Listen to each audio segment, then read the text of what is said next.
Buen día, compañeros, así es. Y el ministro Juan Ernesto Villamayor mencionó que hoy al mediodía estaría culminando ya la preparación de este documento para poder entregarlo. No obstante, estamos aquí nosotros justamente para que él hable también sobre esta situación que se registró el día de ayer, esta carta que envió Juan Guaidó al Washington Post.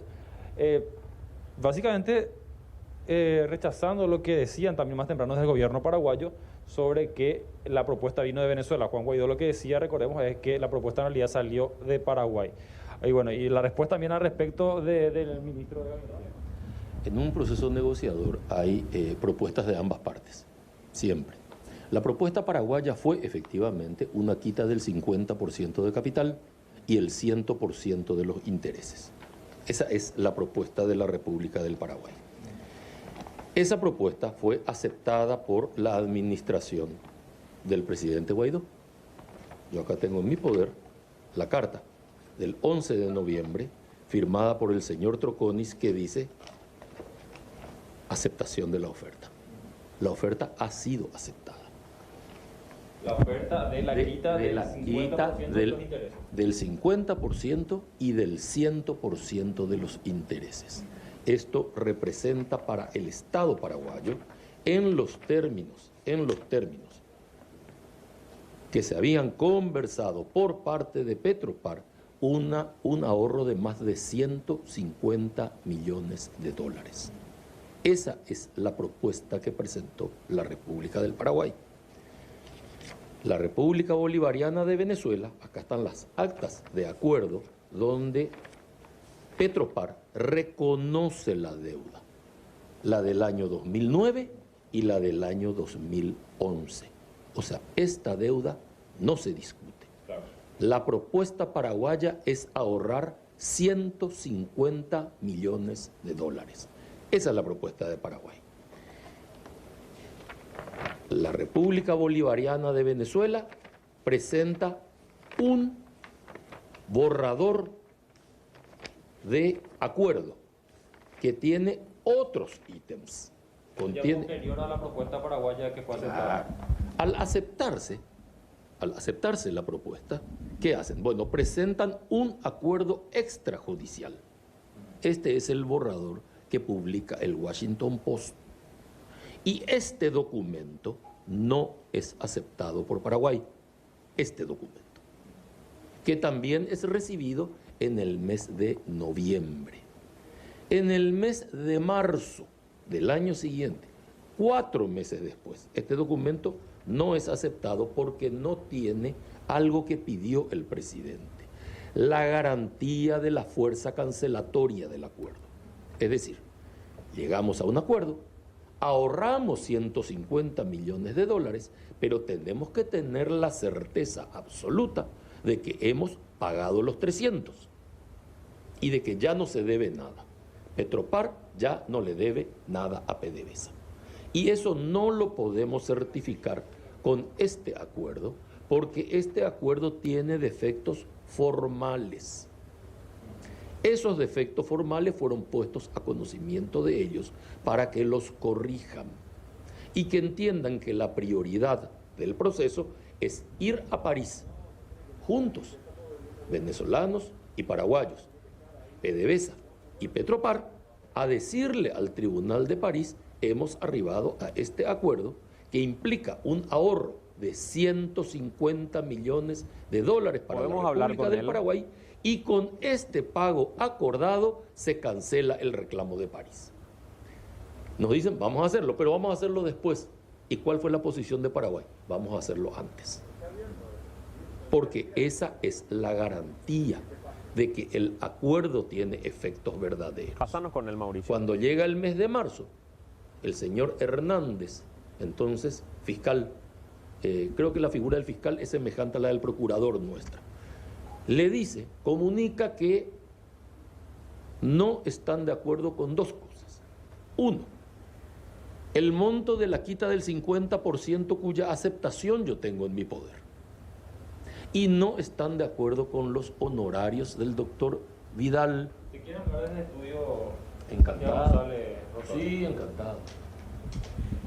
Pero me acaba de interrumpir, Santiago, la explicación en un punto que es neurálgico. Por eso, primero porque nos habías ¿Puedo terminar? No, claro, yo te dejo terminar, doctor. Lo único que queríamos saber, primero queremos mirar el documento, si podés mostrarnos el acuerdo en cámaras, porque creo que es lo que todos te estábamos pidiendo desde el primer día y que las cuadrillas no permitían encontrar aún. Felizmente apareció la copia.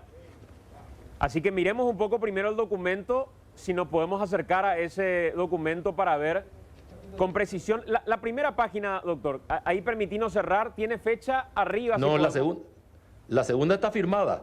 A ver, arriba qué fecha tiene, si podemos acercarnos con el camarógrafo, por favor, a la fecha del documento, al encabezado del documento, para mirar con precisión. Y ahí se puede ver, 11 de noviembre de 2019, al excelentísimo señor presidente de la República, con copia a Juan Ernesto, también a el ministro en su momento de Hacienda, y dice aceptación de oferta Petróleos Paraguayos Petropar con Petróleos de Venezuela. ¿Este ya es un documento local o este es el documento supuestamente borrador enviado por Venezuela, doctor? Este documento está firmado por el señor Troconis. Pero ahí aquí, estás viendo la firma. Claro, pero aquí ya habla de una aceptación.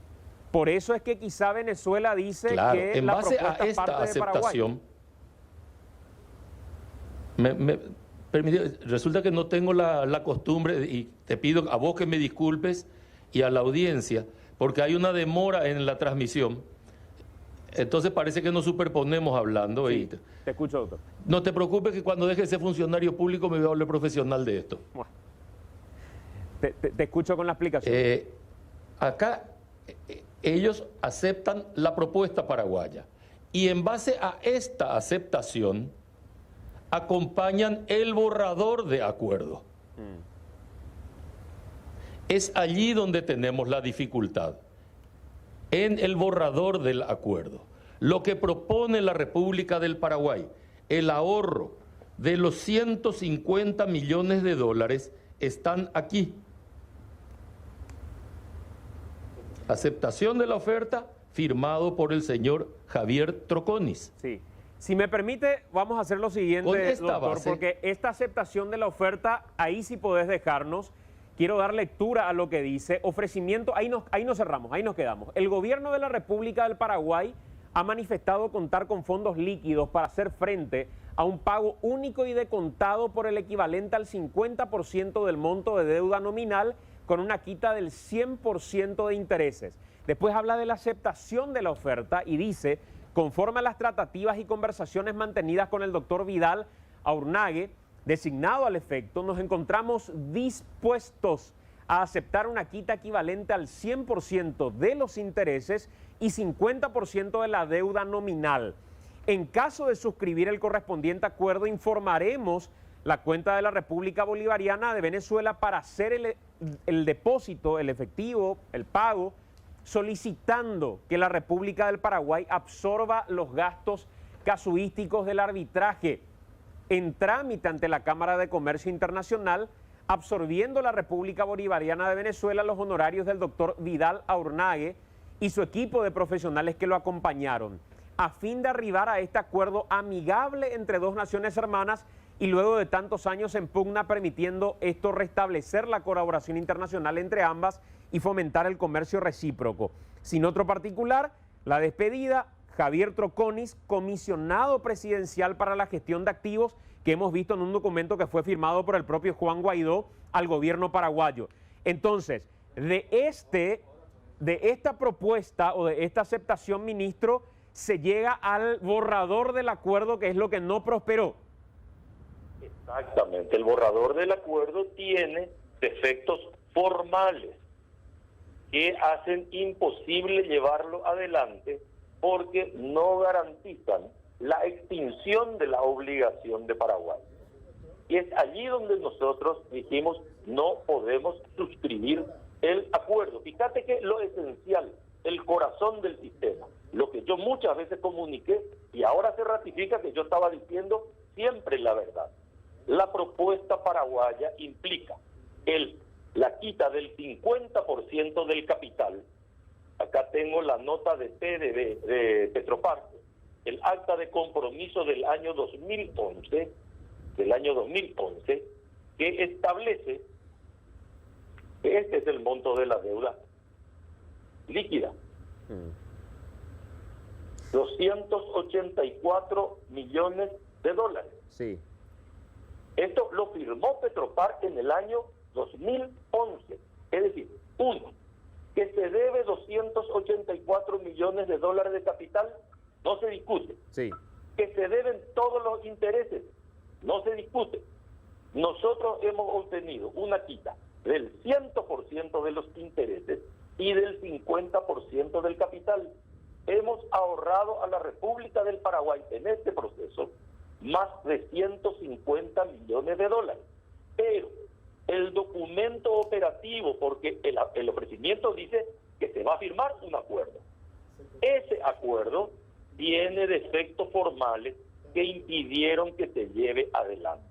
Y esa falta de corrección formal hizo que se le sugieran sistemáticamente cómo corregir. Primero, ingresar al juicio, arbitraje, juicio que se lleva en París. Y yo no tengo la certeza de que el Tribunal de París, y esto lo dijo ayer el embajador venezolano, reconoce la misma autoridad que yo estoy reconociendo, yo no puedo llevar adelante la firma del convenio, porque finalmente voy a tener un convenio acá y un juicio acá, que van a estar separados. Sí. Y yo necesito que esto esté todo unido para que este compromiso tenga fuerza cancelatoria de la obligación. Y al suscribirse el documento, Petropar diga, yo no debo nada, y PDVSA diga, a mí no me deben nada en Paraguay. Doctor. Esa es la parte donde operativamente no estábamos de acuerdo. Y ahí es noviembre del año 2019. Y ahí es donde la legitimación activa es fundamental para suscribir este acuerdo y que tenga fuerza cancelatoria. Exactamente, es de eso de lo que vengo sistemáticamente hablando. En marzo, el procurador dice, y eso lo dice en la nota también de ayer del señor Guaidó, que yo suscribiría la misma nota. Dice, uno, no estamos de acuerdo en el monto de la quita. Caramba, pero yo tengo la quita acá aceptada por el delegado enviado por el señor Guaidó. Sí. Es él quien la aceptó, es el fiscal procurador de Venezuela, y que dice, no estamos de acuerdo con lo que se gestionó ahí, con lo que gestionó quién, el señor Troconi, fantástico, un problema interno venezolano, no es de nuestra incumbencia. Y no estamos de acuerdo con el monto de los honorarios que se pactaron con el doctor Vidal, pero acabas de leer en la nota que esto es responsabilidad exclusiva y excluyente de PDVSA, no de Paraguay. Pregunto. Paraguay no tiene nada que ver con lo que PDVSA decide pagarle a sus abogados, ni con qué abogado va a operar. Sí. Ese es un tema de PDVSA. Pregunto. Por eso ellos absorben el costo. Pregunto, doctor.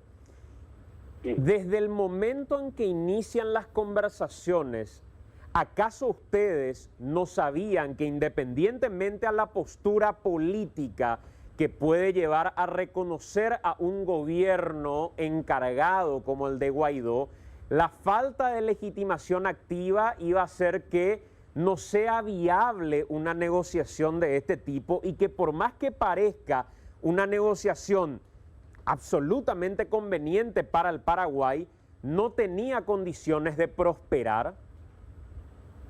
Es posible, pero la legitimación puede cambiar con el transcurso del tiempo.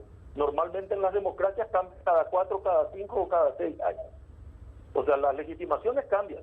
Nosotros tenemos en Venezuela un gobierno reconocido, que es el gobierno del señor Guaidó. Yo nunca me voy a negar a dialogar con un enviado del señor Guaidó.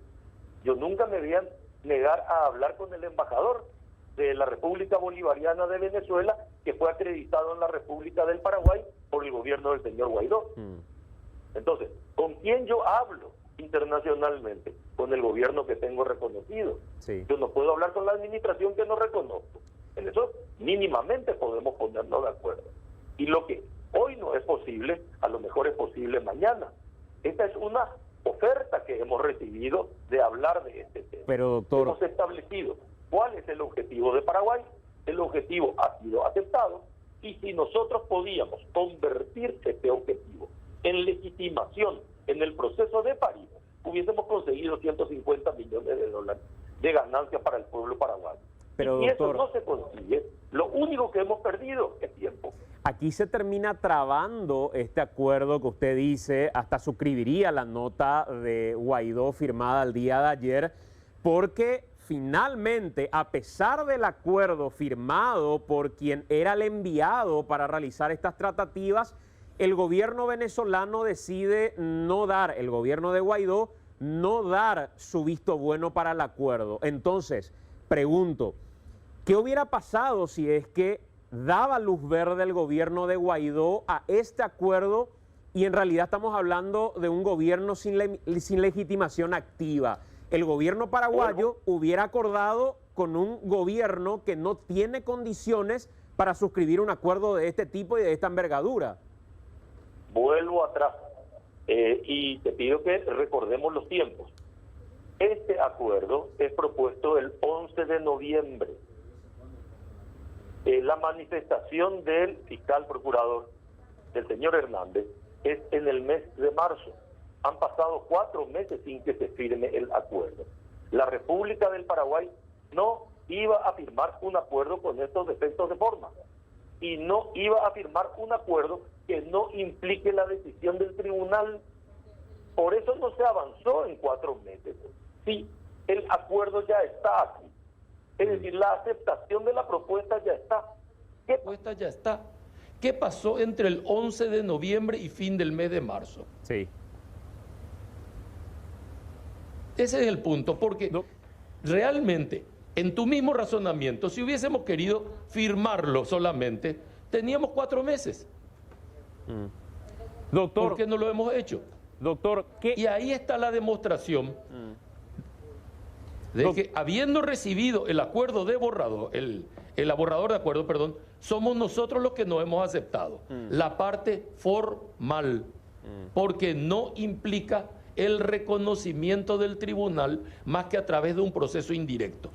Y nosotros decíamos, primero vamos al tribunal, obtengan el reconocimiento, les vamos a acompañar, soliciten el reconocimiento de personería y allí vamos a proponer en conjunto abogados de PDVSA y de Petropar este mismo acuerdo. Y allí cancelamos la obligación en París. Doctor, el otro punto que se cuestiona y que está en el foco de la discusión es la legitimidad de las comisiones que se vayan a pagar. En este caso se habla de un monto de 26 millones de dólares, un monto que indudablemente es importante, y la vinculación que podían tener algunos de los que participaron de esta negociación. Se habla del abogado Vidal y de otras personas que estaban negociando o tramitando el acuerdo con el presidente de la República, Mario Abdo Benítez, en relaciones de parentesco. ¿Cómo aparece Vidal dentro de la historia y cómo se acuerda, si fuera legítima, una comisión de 26 millones de dólares? Uno, por lo que yo leí, no me consta. Al señor Vidal le vi una vez en mi vida cuando le acompañó al señor Troconis. El señor Vidal es abogado de PDVSA en el año 2000, desde el año 2011. Eso hay cables, blogs internacionales, mucha gente que demuestra ese extremo. Segundo, el señor Troconis dice que al señor Vidal se lo presentan 2 parlamentarios venezolanos. Eso lo dicen en el Washington Post. 3. El señor Troconis dice que el señor Vidal le pidió ser mediador y naturalmente abogado para la elaboración de los temas, por eso habla del equipo jurídico, Sí. y que él aceptó. Entonces, ¿qué tenemos nosotros que ver con quién es el abogado de PDVSA? Ni siquiera una La República del cuestión, Paraguay no tiene absolutamente nada que ver ahí. Doctor. Y eso lo dicen todos. ni siquiera una cuestión, diría desde el aspecto ético, no le genera ruido que sea un tío, entiendo, del presidente de la República, Mario Abdo Benítez, el que esté en medio de una negociación de esta envergadura. Él no está en medio de ninguna negociación. ¿En qué parte aparece el tío o el primo de Mario Abdo Benítez en una negociación? ¿Y acaso no está como abogado? O sea, ¿cuándo aparece él en la negociación? ¿Acaso no es el abogado que comisiona por esta negociación? No. ¿Qué tiene que ver él? Esa parte, vos sabés que esa parte que se construye y se construye y se construye es algo que yo no termino de decodificar. Y me encantaría que me expliques, para poder entender yo, cómo aparece el nombre del tío de Mario Abdo Benítez en todo esto. Aquí de quien se habla es del abogado argentino Sebastián Vidal, que en el 2019, junto a Juan Ernesto Villamayor, jefe de gabinete, busca este acuerdo en particular. Por eso es que consulto la vinculación de Vidal en particular con Carlos Abdo dentro de esta negociación, tío de Mario Abdo Benítez, y cuál es el vínculo que tiene. Yo pregunto, porque creo que directamente la pregunta que corresponde, de alguna manera se puede responder. A esa parte, ahora que esté en la negociación, es una cosa distinta. Uno, el señor Vidal viene de la mano del señor Troconis, delegado del presidente Guaidó. Sí. La única reunión que tiene conmigo es en Palacio con el señor Troconis y el señor Vidal. Muy bien. Donde me traen ya la aceptación. Esto es 11 de noviembre. Esta nota fechada 11 de noviembre, dirigida con copia a mí, o sea, y con copia al Ministerio de Hacienda, es presentada el mismo día de la reunión. Dos. Ahí está el señor Vidal, encargado de elaborar el borrador que se va a entregar hoy al mediodía. 3. El señor Vidal dice haber sido en algún momento abogado de una empresa del señor Carlos Abdo. Sí. ¿Vos sabés cuántos clientes tengo yo en el estudio jurídico? Cientos. Sí. O sea, que el señor Vidal en algún momento haya representado a una empresa del señor Abdo, ¿por qué le vincula con esta negociación? Por eso pregunto. Si el mismo señor Troconis dice que al señor Vidal se lo presentan 2 parlamentarios venezolanos y el señor Vidal es abogado de PDVSA desde el año 2011. Entonces, ¿qué hizo el señor Troconis? Recurrió al abogado de PDVSA. El abogado de PDVSA es uno de los que lleva el juicio de PDVSA. O sea, ¿quién es el actor acá? Es PDVSA. apenas, doctor, una casualidad de la foja de clientes o la cartera de clientes que pudo haber tenido el abogado Vidal con Carlos Abdo, tío del presidente de la República. Es apenas una casualidad de cartera de clientes, decís. Y eso yo creo que es algo que el señor Vidal tiene que aclarar. Pero lo que yo te estoy contando, pero que lo estamos conversando informalmente, lo leí en uno de los medios de comunicación. Doctor, O sea, lo que no sé es cómo surgió el morbo de decir, a ver, resulta que este abogado fue abogado de una empresa de alguien hace 25 años y entonces ya está automáticamente todo vinculado. No veo, porque él es el abogado de PDVSA. ¿Y qué hace el gobierno venezolano? Recurre al abogado de PDVSA, abogado externo, a quien le comprometen un resultado de éxito. Eso lo vi en el material del Washington Post. Es el Washington Post el que dice todo esto. pasa que Entonces, como todo el mundo emplea el Washington Post, yo recomiendo que se lea el material. Doctor, yo insisto en los 26 millones de dólares, porque entre presentar 26 millones de dólares, por eso planteo la cuestión de legitimidad y quiero que me responda si corresponde o no realizar este tipo de pagos cuando hay una gestión entre gobiernos y si es que es válido, entonces saber sobre qué base eso es válido. 26 millones de dólares o sean 3 millones de dólares. ¿Sabes qué? Perdón, si me permite Te terminar, felicito doctor. porque pusiste el dedo en la llaga, en un punto que es esencial y que la gente sobre la cual hay una cuota de confusión. Y eso debo reconocerlo. Petropar y PDVSA tienen un problema comercial. Son dos empresas comerciales. El hecho de que pertenezcan a estados no quiere decir que los vínculos se manejen de estado a estado. Se manejan en forma comercial. Por eso el conflicto se lleva a la Cámara de Comercio Internacional y se hace un arbitraje comercial. El arbitraje comercial no requiere la presentación de diplomáticos, requiere la presentación de abogados. Cuando vos vas a un juicio, Sí. a vos te representa un abogado, no te representa un diplomático. Entonces, lo que vos decidas pagarle a tu abogado para que lleve adelante el juicio o para que arregle el problema es tu problema, no es de la contraparte. Yo no tengo por qué interferir en las decisiones soberanas del gobierno de la República Bolivariana de Venezuela en cuanto o cómo le va a pagar a sus abogados. Estos son los abogados de PDVSA, no son los abogados de Petropar. Entonces, yo no tengo por qué averiguar ni indagar cuánto ni cómo le paga ni a qué naturaleza de acuerdo han arribado. En el borrador del acuerdo dice que PDVSA le paga. En la aceptación dice que PDVSA le paga. Y que ese dinero sale de los fondos de PDVSA, no es parte del acuerdo. A la República del Paraguay, el doctor Vidal no le cuesta ni un centavo. Doctor, por eso En la pregunto. República del Paraguay acaba de ahorrar 150 millones de dólares, si se puede llevar adelante. O pretendía al menos Entonces, hacerlo.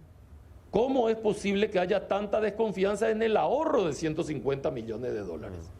No, yo creo que el problema no es el ahorro, doctor. El problema, insisto, sigue siendo la legitimidad o la legitimación que vaya a tener un gobierno para un acuerdo de este tipo. Lo que a mí me genera ruido es dónde se traba el acuerdo. Y se traba cuando Venezuela, tal como dice el documento ayer de Guaidó, que lo compartimos en nuestro telediario, dice: nosotros rechazamos esto. Porque hasta acá lo que vemos es una propuesta, una aceptación de la propuesta por parte del enviado, que cuando llega al debate interno en Venezuela se traba. ¿Qué hubiera pasado? Es mi pregunta y apenas es un planteamiento. ¿Qué hubiera pasado si Venezuela daba luz verde a la propuesta paraguaya, a la aceptación por parte de su enviado Troconis, y nosotros terminábamos suscribiendo un acuerdo que no era viable con un gobierno que no tenía o no tiene legitimación para poder hacerlo? Esa es mi pregunta, esa es mi preocupación, y la sensación que queda es que nos salvamos de una situación mucho más grave.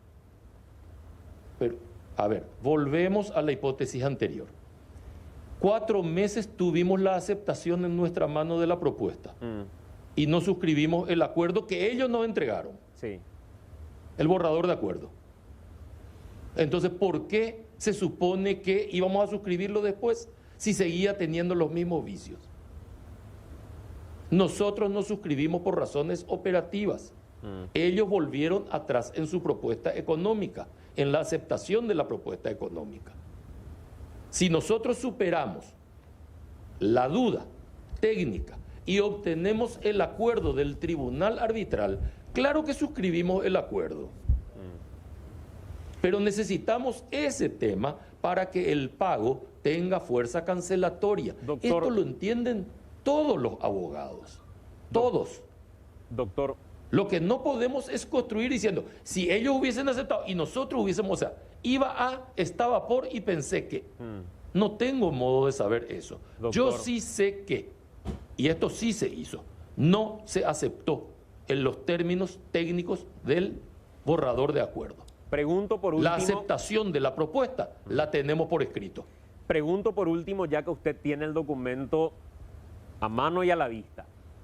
¿En qué parte de toda esta documentación, que la estamos mostrando en exclusiva por Telefuturo y que más adelante van a mostrar en una conferencia de prensa, está esa acotación que refiere que todo esto está supeditado a la legitimación que vaya a tener el gobierno venezolano de Guaidó para hacer efectivo el acuerdo? Porque lo que no dice en un documento, yo no tengo la experiencia de usted en derecho, usted sabrá más, yo no sé nada, por eso pregunto, ¿En qué parte del documento está la acotación de que todo esto se iba a pagar y se iba a transferir, como dice, en una cuenta del gobierno bolivariano de Venezuela, si es que existía tal legitimación activa, doctor? Pregunto. Bueno, este acuerdo es lo que se denomina en derecho un contrato. Un contrato tiene un modo, genera una obligación y un modo de cancelación. El modo de cancelación es el pago. Sí. Contra el pago, vos exigís un recibo. Sí. El laudo arbitral es el recibo. Si yo no tengo el laudo arbitral, no te puedo dar el dinero. Porque ese es el recibo. Cuando hay un conflicto, cuando vos me demandás a mí por el pago y yo te voy a pagar, quiero la sentencia que me libera de la demanda. Eso no está en ninguna parte escrito y está en todas. El derecho es eso. Yo no te puedo pagar si no me das el comprobante que cancela la obligación. Y cuando un tema está en arbitraje, el comprobante que cancela la obligación se llama laudo arbitral, que da por pagado. Eso te vuelvo a decir, no hay una persona que haya pasado a menos de 600 metros de la Facultad de Derecho que no conozca. No hace falta escribir que para que yo te pague me tenés que dar la factura. Porque la factura es un instrumento obligatorio. Doctor, probablemente entonces la obligatoriedad del documento que cancela la obligación está en el derecho. Yo no puedo repetir todo el Código Civil cada vez que firmo un acuerdo. Doctor, probablemente me haya quedado a unos 700 metros de la facultad, porque lo que estoy mirando nada más en el documento es que si paramos ahí el material un poco más arriba, lo que dice el documento en sí es, ya en la última parte, si podemos observar la parte ya de la firma del acuerdo, o en todo caso vemos ahora en vivo, si es que tenés ahí, doctor, lo que dice es, habla de un depósito. Yo tengo el documento, lo que pasa es que, espera, te voy a poner también el televisor para... Habla de un depósito que, acá, ahí sí podemos parar. En caso de suscribir el correspondiente acuerdo, en caso de suscribir, la condición es suscribir el correspondiente acuerdo, informaremos la cuenta de la República Bolivariana de Venezuela para hacer efectivo el pago.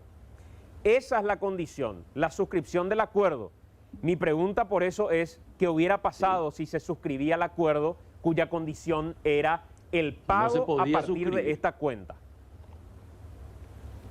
No se podía suscribir y volvemos al inicio de la charla. No se puede suscribir si no está el laudo arbitral que certifique esto. Ya. Porque a mí no me preocupa en qué cuenta pongo la plata, necesito el laudo. Correcto. No el acuerdo.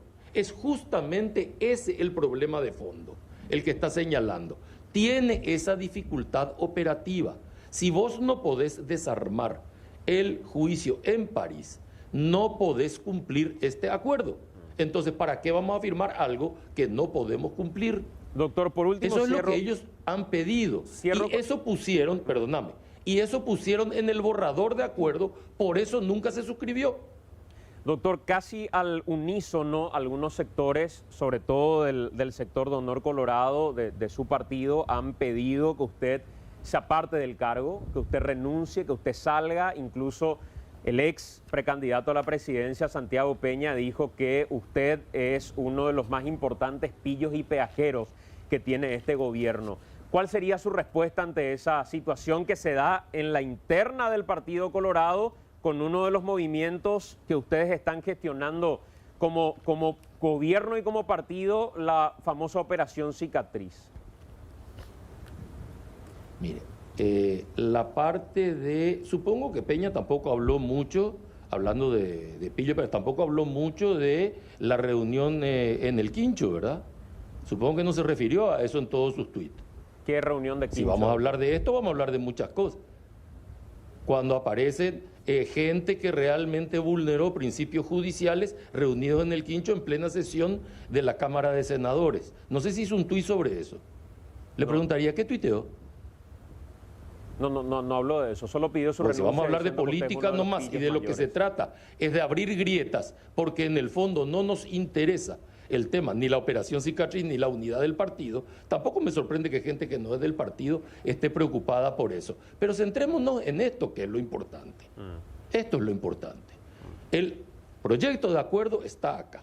Se va a entregar hoy. El proyecto de acuerdo no se suscribió nunca, porque tiene este defecto, a pesar de tener la aceptación en la mano durante 4 meses. Y no se puede resolver porque no tienen la llave del proceso arbitral. Eso lo digo yo y eso lo dijo el embajador de Venezuela ayer. Exactamente la misma cosa. Doctor, por eso no se suscribió. Y después ellos desistieron de su aceptación en marzo. Un abrazo y gracias por atendernos. Un abrazo cuando gustes. Juan Ernesto Villamayor, jefe de Gabinete de Presidencia de la República. La nueva tarea, descubrir qué pasó en el Quincho. ¿Qué pasó en el Quincho? Claro.